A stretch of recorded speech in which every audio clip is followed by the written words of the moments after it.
Hi team. Let's talk about nutrition today. So you can train 5 days a week. You can lift heavy. You can do everything right in the gym. And if your nutrition is wrong, you will make almost no progress.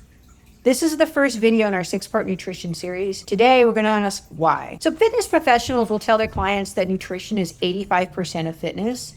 That number may not be exactly right, but it's close. Nutrition is the foundation of all body composition. Everything else, including the lifting, rests on top of it. Here's what that means in practice. You can have the best programming in the world, the right rep scheme, the right intensity, the right recovery, and you will spin your wheels if your daily macros don't match your goal. Training tells your body what to build. Nutrition tells your body whether to build at all. Every day I speak to women over 35 who say they're eating right, they're exercising, but they're not seeing any results. So let's dive into macros. There are 3 reasons to set macros: lose fat, cut, grow muscle, bulk, maintain. Cutting is fat loss. It's when you eat in a calorie deficit. If you do it right, you'll lose fat slowly and eat protein and resistance train to prevent muscle loss. You lose fat over weeks and months. The target for that is about 0.5 pound to 1 pound per week, and that's because slow weight loss has been shown to protect muscle mass. Bulking is muscle gain or muscle growth. You eat in a small calorie surplus, you train hard, you grow, which means you gain weight. The surplus is small on purpose. Larger surpluses build more muscle and not more fat. And then there's maintaining, which is the hardest of the 3. You hold on to what you've built. We'll spend a full video on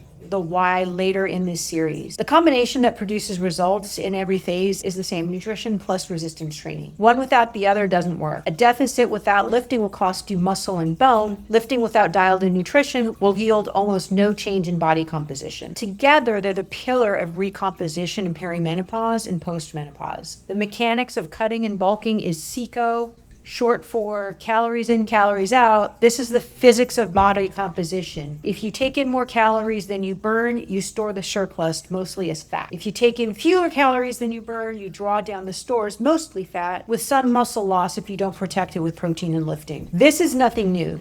Weightlifters have been bulking to grow muscle and cutting to lose fat without losing muscle for years. They lifted heavy weights and they ate adequate amounts of protein. More recently, wellness influencers will tell you that hormones break this rule. They do not. Hormones change how hard it is to adhere to calorie deficits. They change hunger, sleep, and energy. They do not change physics. Legitimate exceptions are diagnosed medical conditions like thyroid disorder or Cushing's. For everyone else, fat loss is required. Full stop. And one other thing that we should discuss with respect to fat loss is fat loss with the aid of GLP-1s. So what GLP-1s do is they regulate blood sugar, and they also slow digestion and signal to your brain that you're full. So when people who have really strong hunger signals try to diet or try to lose fat, they end up failing because their bodies just have much stronger signals that push them in the direction of wanting more food. So what a GLP-1 does is it blocks that food noise and it helps your body digest the food slower, and it tells your body that it's full. And for some people, that is a lifesaver, and they're able to adhere to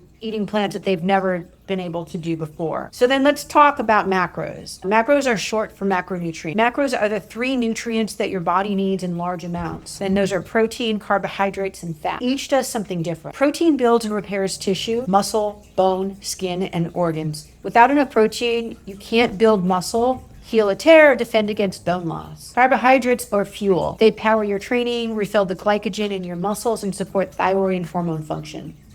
Carbs are not the enemy. For women who lift weights, they are not optional. Carbs are what fuel your workouts. Fat is for hormones: estrogen, testosterone, cortisol, and the fat-soluble vitamins. Going too low on fat tanks your hormone production, especially in perimenopause. Now, the most important macro for women over 40, protein. The National Academy of Sports Medicine recommends 1.6 to 2.2 grams of protein per kilogram of body weight per day for resistance-trained adults. That is the floor for somebody who lifts heavy. For weight loss clients, EvolveHer makes one adjustment. We calculate protein from your healthy BMI goal weight, not your current weight. Here's the why. A 5'5" woman at 200 pounds does not need 200 grams of protein. We size her target against the body she's building around 135, which lands her in a daily target in the high 130s to low 140s. This is the right number for muscle and bone, not the inflated number for fat tissue that she's trying to lose. If you're on a GLP-1 and in a deficit, you sit at the top end of the range.